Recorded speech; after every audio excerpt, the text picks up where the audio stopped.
जय हिंद प्यारे साथियों, एक बार फिर से आप सभी का स्वागत है फ्रेंड्स हमारे यूट्यूब चैनल गुरुकुल सफ़र में।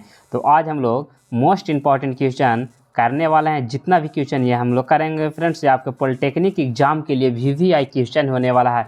और जितना भी क्वेश्चन कर रहे हैं ये आपका एग्जाम में पूछा हुआ क्वेश्चन है। तो हम 50 क्वेश्चन करवाएंगे। आप लोग बताइएगा कि 50 क्वेश्चन में से कितने लोगों को 50 प्लस क्वेश्चन सही हो रहा है। ठीक है, 50 क्वेश्चन में से कितने लोगों को 40 प्लस क्वेश्चन सही हो रहा है। ठीक है, तो चलिए आप लोग बताइएगा क्यों इम्पोर्टेंट है। क्योंकि मेरा भी फ्रेंड्स बिहार पॉलिटेक्निक के टॉप कॉलेज से मैंने भी पॉलिटेक्निक इलेक्ट्रिकल ब्रांच से किया है फ्रेंड्स, इसीलिए इम्पोर्टेंट है। ठीक है, तो चलिए सेशन को स्टार्ट करते हैं। आज का पहला क्वेश्चन आपका दिया हुआ है कि किसी पिंड का भार यानी कि कहाँ अधिकतम होता है। तो देखिए ऑप्शन ए में दिया हुआ पृथ्वी के सभी सतहों पर एक समान होती है, नहीं।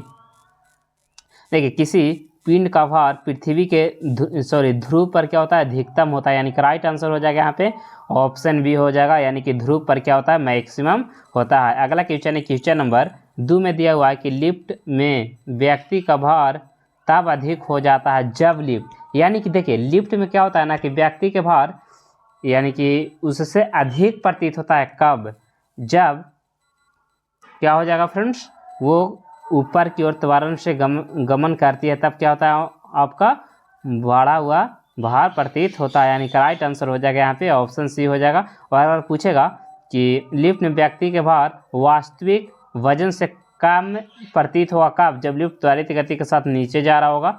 ठीक है, चलिए अगला क्वेश्चन है क्वेश्चन नंबर 3। किसी पिंड को पृथ्वी से चंद्रमा पर ले जाए जाने पर क्या होता है। कह रहा है कि किसी पिंड को चंद्रमा से पृथ्वी पर लेके जाएंगे तब उसके द्रव्यमान में क्या प्रभाव होगा। ऑप्शन ए में दिया हुआ है यदि द्रव्यमान भिन्न हो तो किंतु भार वही रहेगा, ये गलत है। यदि द्रव्यमान और भार दोनों भिन्न हो जाएगा, ये भी गलत है। उसका द्रव्यमान वही रहेगा किंतु भार बदल जाएगा, बिल्कुल राइट आंसर हो जाएगा आपका यहाँ पे सी। यानी कि देखिए द्रव्यमान मान के चलिए पृथ्वी पर 6 kg का है, तो चंद्रमा पर भी उसका द्रव्यमान 6 kg होगा, लेकिन उसका भार क्या होता है, बदल जाता है। ठीक है, चलिए अगला क्वेश्चन आप क्वेश्चन नंबर 4 नंबर क्वेश्चन में दिया हुआ है कि किसी पिंड का वेग दुगुना हो जाने से उसका संवेग में क्या परिवर्तन होगा। तो देखिए किसी पिंड का वेग तो उसका संवेग क्या हो जाएगा, दोगुना हो जाएगा, यानी कि राइट आंसर हो जाएगा यहाँ पे ऑप्शन बी आपका राइट आंसर हो जाएगा। नेक्स्ट क्वेश्चन है क्वेश्चन नंबर 5। किसी पिंड का वेग 2 गुना हो जाने से उसकी गतिज ऊर्जा क्या हो जाएगी। तो गतिज ऊर्जा आपका 4 गुनी हो जाएगी, यानी कि राइट आंसर हो जाएगा यहाँ पे ऑप्शन सी आपका राइट आंसर हो जाएगा। अगला क्वेश्चन है क्वेश्चन नंबर 6। वायुमंडलीय दाब को मापने के लिए आवश्यक यंत्र कौन सा है। तो वायुमंडलीय दाब को हम लोग किससे मापते हैं, तो वो मापते हैं हम लोग बैरोमीटर से मापते हैं, यानी कि राइट आंसर हो जाएगा बैरोमापी, ऑप्शन बी आपका बिल्कुल राइट आंसर हो जाएगा। अगला क्वेश्चन है क्वेश्चन नंबर 7। किसी पिंड का भार अधिकतम कहाँ होता है। तो किसी पिंड का भार जो होता है अधिकतम जो आपका हो जाएगा वो होता है निर्वात में, यानी कि राइट आंसर हो जाएगा यहाँ पे ऑप्शन डी आपका राइट आंसर हो जाएगा, यानी कि निर्वात में किसी पिंड का अधिकतम भार होता है। अगला क्वेश्चन है क्वेश्चन नंबर 8। एक जल भरे बीकर में बर्फ का एक टुकड़ा तैर रहा है, बर्फ के पिघलने पर बीकर में जल का तल क्या हो जाएगा। तो देखिए जो बर्फ जो तैर रहा है फ्रेंड्स, तो बर्फ के तल में क्या होगा, नीचे गिर जाता है, यानी कि राइट आंसर हो जाएगा यहाँ पे ऑप्शन बी आपका बिल्कुल राइट आंसर हो जाएगा। ठीक है, ये सब क्वेश्चन आपके एग्जाम के लिए बहुत ही इंपॉर्टेंट है, तो आप लोग मिस मत करिएगा। अगला क्वेश्चन है क्वेश्चन नंबर 9। निम्नलिखित द्रव्यों में से ऊष्मा का सबसे अच्छा चालक कौन सा है। तो वो हो जाएगा आपका पारा, यानी कि राइट आंसर हो जाएगा यहाँ पे ऑप्शन बी आपका बिल्कुल राइट आंसर हो जाएगा, यानी कि सबसे अच्छा चालक हो जाएगा ऊष्मा का, वो हो जाएगा पारा। अगला क्वेश्चन है क्वेश्चन नंबर 10। आर्द्रता मापी यंत्र की सहायता से निम्नलिखित में से किसका मापन किया जाता है। तो आर्द्रता मापी से हम लोग सापेक्षिक आर्द्रता को मापते हैं, यानी कि राइट आंसर हो जाएगा यहाँ पे ऑप्शन सी आपका राइट आंसर हो जाएगा। अगला क्वेश्चन है क्वेश्चन नंबर 11। निम्नलिखित में से किसकी विद्युत चुम्बकीय तरंग की तरंगदैर्घ्य सबसे लंबी होती है। तो सबसे लंबी जो तरंगदैर्घ्य हो जाएगा आपका वो होता है आपका अवरक्त किरण के, यानी कि इंफ्रारेड का हो जाएगा, यानी कि राइट आंसर हो जाएगा आपका यहाँ पे ऑप्शन डी आपका बिल्कुल राइट आंसर हो जाएगा। अगला क्वेश्चन है क्वेश्चन नंबर 12। पूर्ण सूर्य ग्रहण में सूर्य का कौन सा भाग दिखाई देता है, यानी कि जब पूर्ण सूर्य ग्रहण लगता है तो कौन सा भाग दिखाई देता है। तो वो आपका दिखाई देता है कोरोना, जिसे किरीटा कहा जाता है, यानी कि राइट आंसर हो जाएगा यहाँ पे ऑप्शन बी आपका बिल्कुल राइट आंसर हो जाएगा। अगला क्वेश्चन है क्वेश्चन नंबर 13, समतल दर्पण द्वारा बनी प्रतिबिंब कैसी होती है? तो समतल दर्पण द्वारा बनी प्रतिबिंब जो होती है आभासी होती है, यानी कि राइट आंसर हो जाएगा यहाँ पे ऑप्शन बी आपका राइट आंसर हो जाएगा। नेक्स्ट क्वेश्चन है क्वेश्चन नंबर 14, दंत चिकित्सक का दर्पण कैसा होता है? दंत चिकित्सक का जो दर्पण होता है वो आपका जो होता है आपका अवतल दर्पण लगा हुआ रहता है, यानी कि राइट आंसर हो जाएगा यहाँ पे ऑप्शन डी आपका बिल्कुल राइट आंसर हो जाएगा। ठीक है, चलिए अगला क्वेश्चन है आपका क्वेश्चन नंबर 15, मोटर वाहनों के पीछे देखने वाले दर्पण में कौन सा? तो हम लोग उत्तल दर्पण का यूज करते हैं। अगला क्वेश्चन है 16, 3 प्राथमिक रंग कौन कौन सा है? तो लाल, हरा, नीला। तो देखिए तो लाल, हरा, नीला कौन ऑप्शन में है? ऑप्शन ए आपका राइट आंसर हो जाएगा। अगला क्वेश्चन है क्वेश्चन नंबर 17 नंबर क्वेश्चन भी बहुत इंपॉर्टेंट है कि कैमरे का कौन सा भाग मानव नेत्र के दृष्टि पटल का सदृश होता है? तो वो जो होता है आपका उसे जो कहा जाता है फिल्म कहा जाता है, यानी कि आपका जो राइट आंसर हो जाएगा यहाँ पे ऑप्शन बी आपका राइट आंसर हो जाएगा। अगला क्वेश्चन है 18, पुरुषों की अपेक्षा स्त्रियों के स्वर में तीक्ष्ण होने के कारण क्या होती है? ऑप्शन में दिया उसकी आवृत्ति, उसके आयाम, उसका निम्न आवृत्ति या कमजोर वाक्य तंतु। तो इसका जो राइट आंसर हो जाएगा उच्च आवृत्ति, यानी कि राइट आंसर हो जाएगा यहाँ पे फ्रेंड्स उच्च आवृत्ति के कारण क्या होती है? स्त्रियों की जो स्वर होती है वो तीक्ष्ण यानी कि पतली और सुरीली होती है। अगला क्वेश्चन 19, ध्वनि का अधिकतम वेग किस में होगा? ध्वनि का अधिकतम वेग जो हो जाएगा आपका वायु में होता है, यानी कि राइट आंसर हो जाएगा यहाँ पे आपका ध्वनि का अधिकतम वेग आपका इस्पात में हो जाएगा, यानी कि राइट आंसर हो जाएगा ऑप्शन डी आपका राइट आंसर हो जाएगा।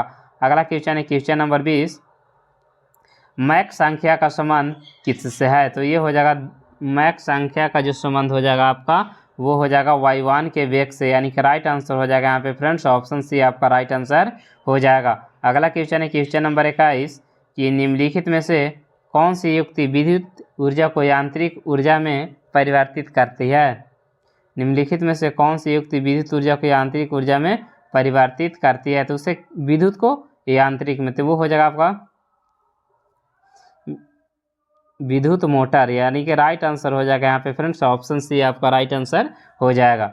नेक्स्ट क्वेश्चन है क्वेश्चन नंबर 22, लाउड स्पीकर में ऊर्जा का परिवर्तन किस में होता है? तो ये हो जाएगा आपका लाउड स्पीकर क्या परिवर्तित करता है? तो विद्युत ऊर्जा को यांत्रिक के पश्चात ध्वनि ऊर्जा में, यानी कि विद्युत ऊर्जा को ध्वनि ऊर्जा में परिवर्तन करता है, यानी कि आपका जो राइट आंसर हो जाएगा फ्रेंड्स ऑप्शन बी आपका राइट आंसर हो जाएगा।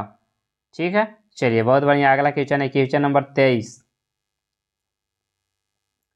यांत्रिक ऊर्जा को विद्युत ऊर्जा में परिवर्तन करने वाली युक्ति को क्या कहते हैं? तो उसे डायनेमो कहते हैं, राइट आंसर हो जाएगा यहाँ पे ऑप्शन सी आपका राइट आंसर हो जाएगा। अगला क्वेश्चन है क्वेश्चन नंबर 24, विद्युत परिपथ में फ्यूज का कार्य क्या होता है? तो फ्यूज का जो कार्य होता है आपका यानी कि ओवरलोडिंग या लघु पतन की स्थिति में परिपथ को भंग करना। ठीक है, तो राइट आंसर हो जाएगा यहाँ पे ऑप्शन सी आपका राइट आंसर हो जाएगा। अगला क्वेश्चन है क्वेश्चन नंबर 25, परमाणु की प्रभावी की त्रिज्या कितनी होती है? यानी कि परमाणु की त्रिज्या जो होती है आपका 10⁻⁻10 मीटर होती है, तो राइट आंसर हो जाएगा यहाँ पे फ्रेंड्स ऑप्शन पृथ्वी की त्रिज्या बोला है ना, देखिए पृथ्वी का नाभिक बोलेगा तो 10⁻⁻15, त्रिज्या बोलेगा तो यहाँ पे 10⁻10 हो जाएगा, यानी कि राइट आंसर हो जाएगा यहाँ पे फ्रेंड्स ऑप्शन बी आपका राइट आंसर हो जाएगा। ठीक है, चलिए नेक्स्ट है 26, यूरेनियम 235 में क्या होते हैं? यूरेनियम 235 क्या है? तो यूरेनियम 235 जो हो जाएगा प्रोटॉन और न्यूट्रॉनों के बल संख्या 235 होता है, यानी कि आपका जो राइट आंसर हो जाएगा यहाँ पे फ्रेंड्स ऑप्शन डी आपका राइट आंसर हो जाएगा। ठीक है, चलिए नेक्स्ट क्वेश्चन है आपका क्वेश्चन नंबर 27, परमाणु के नाभिक परिवर्तन के फलस्वरूप तरंग किरणें कौन सी होती है? परमाणु के नाभिक के फलस्वरूप जो होता है आपका वाई यानी कि गामा किरणें होती है, यानी कि आपका जो राइट आंसर हो जाएगा फ्रेंड्स ऑप्शन डी आपका राइट आंसर हो जाएगा। ठीक है, क्या हो जाएगा? ऑप्शन डी आपका राइट आंसर हो जाएगा। नेक्स्ट है 28, खगोलीय दूरी की मात्रक क्या होती है? तो खगोलीय दूरी की जो मात्रक होती है वो होती है आपका प्रकाश वर्ष। अगला है सूर्य के अलावा पृथ्वी के निकटतम तारे से पृथ्वी को सूर्य तक लाने में लगने वाले समय कितनी होती है? सूर्य का प्रकाश पृथ्वी पर आने में कितना मिनट लगता है? तो ये आपका लगता है 4.2 वर्ष, यानी कि राइट आंसर हो जाएगा यहाँ पे फ्रेंड्स ऑप्शन सी आपका राइट आंसर हो जाएगा। ठीक है, चलिए अगला है क्वेश्चन नंबर 30। समुद्र में डूबे वस्तुओं का पता लगाने हेतु हम लोग क्या यूज करते हैं? तो उसमें जो हम लोग यूज करते हैं उसे सोनार कहा जाता है, यानी कि आपका जो राइट आंसर हो जाएगा ऑप्शन बी आपका राइट आंसर हो जाएगा। अगला क्वेश्चन है 31। निम्न में से कौन सा पदार्थ भारी मशीन में स्नेह के रूप में प्रयुक्त किया जाता है? तो ग्रेफाइट आपका राइट आंसर हो जाएगा, जो कि ऑप्शन डी आपका बिल्कुल राइट आंसर हो जाएगा। अगला क्वेश्चन है क्वेश्चन नंबर 32। ऑटो वाहनों में द्रव चलित ब्रेक किस पे कार्य करता है? तो ये जो करता है आपका पास्कल सिद्धांत के अनुसार कार्य करता है, यानी कि राइट आंसर हो जाएगा यहाँ पे फ्रेंड्स ऑप्शन सी आपका राइट आंसर हो जाएगा। अगला क्वेश्चन है क्वेश्चन नंबर 33। डॉक्टरों द्वारा रोगी व्यक्ति के पेट की आंतरिक परीक्षा हेतु प्रयुक्त अंतर्दर्शी प्रकाश के क्या होते हैं? ऑप्शन डी प्रकाश के परिवर्तन होते हैं, परिकिरणन होते हैं, अपवर्तन के पर निर्भर करते हैं, यानी पूर्ण आंतरिक परिवर्तन। तो यहाँ पे हो जाएगा आपका पूर्ण आंतरिक परिवर्तन, यानी कि राइट आंसर हो जाएगा आपका ऑप्शन डी आपका राइट आंसर हो जाएगा। अगला क्वेश्चन है 34। एसी को डीसी में परिवर्तन करने वाले को क्या कहते हैं? एसी को डीसी में करता है आपका, वो करता है आपका दिष्ट का धार, यानी कि रेक्टिफायर, यानी कि राइट आंसर हो जाएगा यहाँ पे फ्रेंड्स ऑप्शन बी आपका राइट आंसर हो जाएगा। अगला क्वेश्चन है क्वेश्चन नंबर 35। प्रकाश के वेग की तुलना में रेडियो तरंगे का वेग क्या होती है? प्रकाश की वेग की तुलना में रेडियो तरंगों का वेग कैसी होती है? तो वो होता है आपका एक समान होता है, यानी कि राइट आंसर हो जाएगा यहाँ पे फ्रेंड्स ऑप्शन सी आपका राइट आंसर हो जाएगा। अगला क्वेश्चन है क्वेश्चन नंबर 36। निम्नलिखित में से कौन सा जोड़ा कण प्रतिकण है? तो प्रोटॉन और न्यूट्रॉन। देखिए तो कौन सा ऑप्शन में दिया हुआ फ्रेंड्स? तो ये हो जाएगा आपका इलेक्ट्रॉन और पॉजिट्रॉन, यानी कि राइट आंसर हो जाएगा कण प्रतिकण है तो इलेक्ट्रॉन पॉजिट्रॉन, यानी कि राइट आंसर हो जाएगा यहाँ पे फ्रेंड्स ऑप्शन सी आपका राइट आंसर हो जाएगा। अगला क्वेश्चन है 37। प्रसिद्ध बिग बैंग थ्योरी किस सिद्धांत पे आधारित है? तो बिग बैंग थ्योरी जो हो जाएगा आपका डॉपलर प्रभाव पे आधारित है, यानी कि राइट आंसर हो जाएगा यहाँ पे फ्रेंड्स ऑप्शन बी आपका राइट आंसर हो जाएगा। कोबाल्ट 60 का प्रयोग किसमें किया जाता है? तो कोबाल्ट 60 का प्रयोग जो किया जाता है गामा किरणें निकालने के लिए किया जाता है, यानी कि राइट आंसर हो जाएगा यहाँ पे फ्रेंड्स ऑप्शन बी आपका राइट आंसर हो जाएगा। अगला क्वेश्चन है 39। गुरुत्वाकर्षण के नियम का आविष्कार किसके द्वारा किया गया था? तो गुरुत्वाकर्षण के नियम जो खोजा गया था आपका न्यूटन के द्वारा आविष्कार किया गया था, यानी कि राइट आंसर हो जाएगा यहाँ पे फ्रेंड्स ऑप्शन बी आपका राइट आंसर हो जाएगा। अगला क्वेश्चन है 40। शून्य में स्वतंत्र रूप से गिरने वाली वस्तुओं की क्या होती है? शून्य में स्वतंत्र रूप से गिरने वाली वस्तुओं की एक समान त्वरण होती है, यानी कि आपका जो राइट आंसर हो जाएगा यहाँ पे फ्रेंड्स ऑप्शन सी आपका राइट आंसर हो जाएगा। अगला क्वेश्चन है क्वेश्चन नंबर 41। एक गतिशील बस में अचानक ब्रेक लगाने से सवारी आगे की ओर झुक जाती है, वो यह किस नियम को पालन करता है? तो ये नियम करता है न्यूटन के गति का प्रथम नियम, यानी कि आपका जो राइट आंसर हो जाएगा फ्रेंड्स ऑप्शन ए आपका राइट आंसर हो जाएगा। जी की इकाई क्या होती है? तो न्यूटन मीटर स्क्वायर पर केजी स्क्वायर। कौन सा ऑप्शन में दिया हुआ है? ऑप्शन सी आपका राइट आंसर हो जाएगा। ठीक है, चलिए बहुत बढ़िया फ्रेंड्स।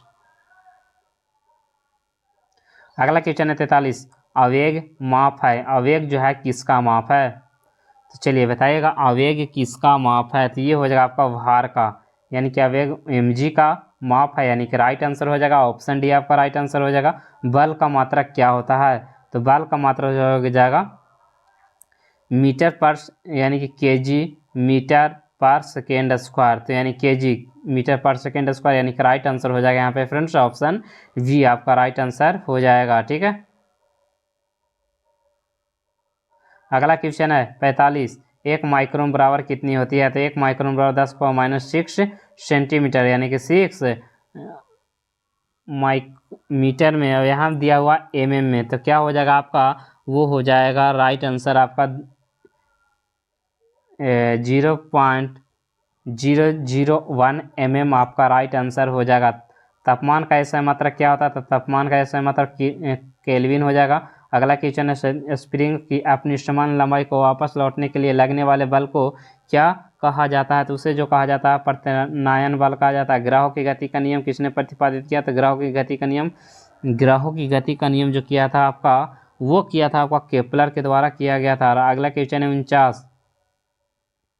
एक जेट इंजन किस सिद्धांत पर कार्य करता है? तो जेट इंजन जो है आपका रैखिक संवेग के सिद्धांत पर कार्य करता है, यानी कि राइट आंसर हो जाएगा यहाँ पे ऑप्शन डी हो जाएगा। अगला क्वेश्चन है क्वेश्चन नंबर 50। यदि एक कण का वेग अपने आरंभिक मान का 1/3 कर दिया जाए तो कण की गतिज ऊर्जा क्या होगी? तो 1/9 गुनी हो जाएगी, यानी कि राइट आंसर हो जाएगा यहाँ पे फ्रेंड्स ऑप्शन बी आपका राइट आंसर हो जाएगा। ठीक है, तो चलिए फ्रेंड्स आज इतना ही रहने देता है। 50 क्वेश्चन में से आप लोग को बताइएगा 40+ क्वेश्चन कितने लोगों को सही हो पाया है। और अगर आप लोग को डेली वीडियो चाहिए फ्रेंड्स, जितने भी लोग पॉलिटेक्निक और पैरामेडिकल के फॉर्म भर चुके हैं फ्रेंड्स, एक बार सभी लोग कमेंट्स करिएगा कि कितने लोग पॉलिटेक्निक और पैरामेडिकल की क्लास करते हैं, ताकि हम आपके लिए डेली बेसिस पे क्लास लेकर आएँ। ठीक है, जिसमें आपका फिजिक्स, केमिस्ट्री, मैथ, बायोलॉजी सभी का क्लास रेगुलर वे में करवा सके। ठीक है, तो बस आप लोग कमेंट्स जरूर करिएगा। ठीक है, तो चलिए आज इतना ही। Thank you.